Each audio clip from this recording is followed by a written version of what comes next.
Hello friends, how are you? I hope guys you are good. और friends, आज की इस वीडियो में हम डिस्कस करेंगे हिंदी ग्रामर से या हिंदी वर्णमाला से रिलेटेड ऐसे पॉइंट्स जिनके बारे में आपको पता नहीं होता या पता होता है तो कंफ्यूजन में पता होता है। कुछ चीज़ों के बारे में पता होता है लेकिन जो फैक्ट होता है उसके बारे में पता नहीं होता।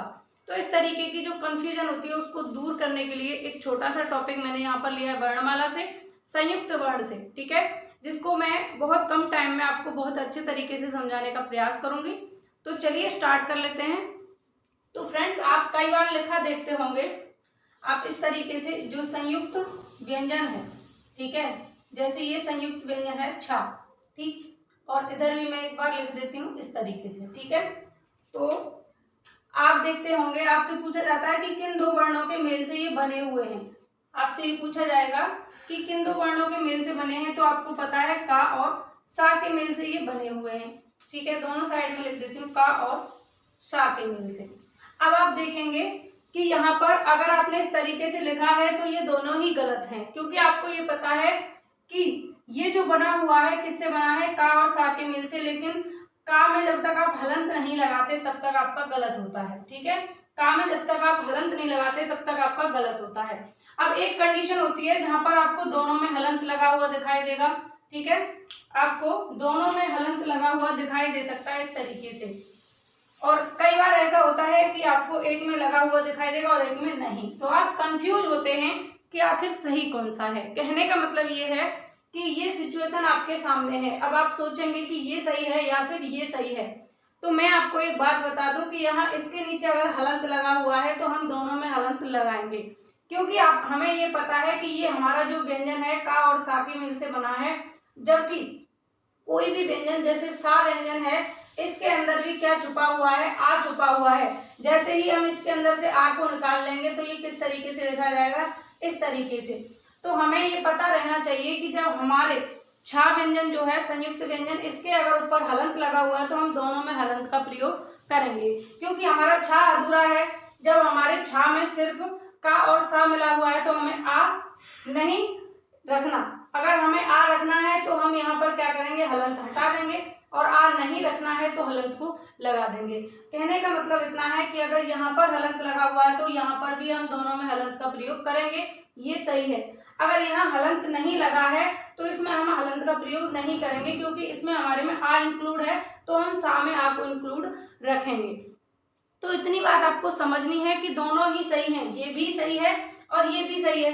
अब ये सिचुएशन पर डिपेंड करता है कि आपके सामने सिचुएशन अगर इस तरीके की है कि छा में हलंत लगा हुआ है, जो भी आप इसको बोलते हो, इसमें अगर हलंत लगा हुआ है तो यहाँ पर भी आप दोनों में हलंत का प्रयोग करेंगे, क्योंकि ये जो छा है आपका किससे बना हुआ है, का और सा के मेल से। और अगर इसमें हलंत लगा हुआ है यानी इसमें स्वर नहीं है, स्वर रहित है, तो यहाँ पर भी हमको स्वर रहित दोनों व्यंजन करने होंगे। यहाँ हमारे में स्वर छुपा हुआ है, हलंत नहीं लगा हुआ है, तो हम यहाँ पर भी हलंत का प्रयोग नहीं करेंगे। ये बात हुई छोटी सी, जिसको लेकर आप कंफ्यूज रहते हैं। कई बार आपको ऑप्शन में दिया रहता है कि ये जो छा व्यंजन है किसके मेल से बना है, ठीक है, इस तरीके से किन दो व्यंजनों के मेल से बना है, तो आपको ऑप्शन में का और सा दे दिया रहा होता है, ठीक है। एक ऑप्शन में आपको का और सा दे दिया रहा होता है, एक में कोई दे देगा का और ये वाला सा दे देगा, या फिर का और ये वाला सा दे देगा। तो आप कंफ्यूज कहाँ होंगे, आपको पता है ये दोनों तो है ही नहीं, आपको आप इनको तो बिल्कुल अलग कर लेंगे, सेपरेट कर लेंगे, लेकिन आप इन दोनों में कंफ्यूज रहते हैं। तो ऐसी सिचुएशन में आपको देखना क्या है कि आपका जो ये पूछा है छा व्यंजन, ये किस तरीके से पूछा है। अगर विदाउट हलंत के है तो आप विदाउट हलंत वाला ऑप्शन चूज करेंगे। अगर यहाँ पर हलंत लगा के देता है तो आप हलंत वाला ऑप्शन चूज करेंगे।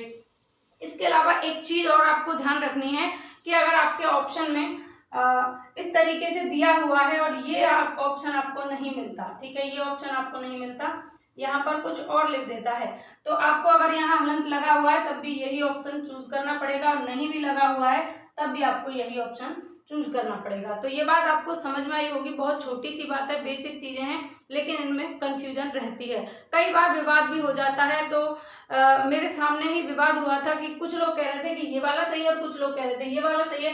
तो इस कंफ्यूजन को दूर करने के लिए मैंने आपको ये वीडियो बनाया है कि ये दोनों ही सही हैं, लेकिन सिचुएशन पर डिपेंड करता है। अगर यहाँ पर हलंत है तो अब हम यहाँ पर भी हलंत का प्रयोग करेंगे, और यहाँ हलंत नहीं है तो हम यहाँ पर हलंत का प्रयोग नहीं करेंगे, जबकि का में दोनों ही सिचुएशन में हलंत होगा।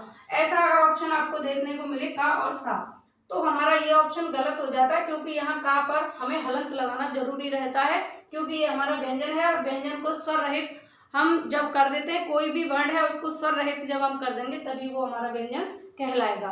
इतनी बात आपको समझ में आई होगी। और गाइज अगर आपको ये वीडियो पसंद आई हो, मेरे द्वारा जो बताई गई चीजें हैं वो समझ में आई हो और लगा हो कि हाँ आपको भी इसमें थोड़ा बहुत कन्फ्यूजन था वो दूर हुआ है, तो प्लीज वीडियो को एक लाइक करें और अपने दोस्तों के साथ में इस वीडियो को शेयर जरूर कर देना, क्योंकि जिन लोगों को और लोगों को कन्फ्यूजन होगा वो दूर हो जाएगा। और जो वर्णमाला होती है ना, ये हमारे बहुत सारे पार्ट को कवर किए हुए रहती है हिंदी के, जिसमें ये छोटी छोटी गलतियां हमें एक एक नंबर हमारा कटवा देती हैं, तो उस नंबर को कटने से बचा सकते हैं और लोग भी, अगर आप इस वीडियो को ज़्यादा से ज़्यादा शेयर करते हैं।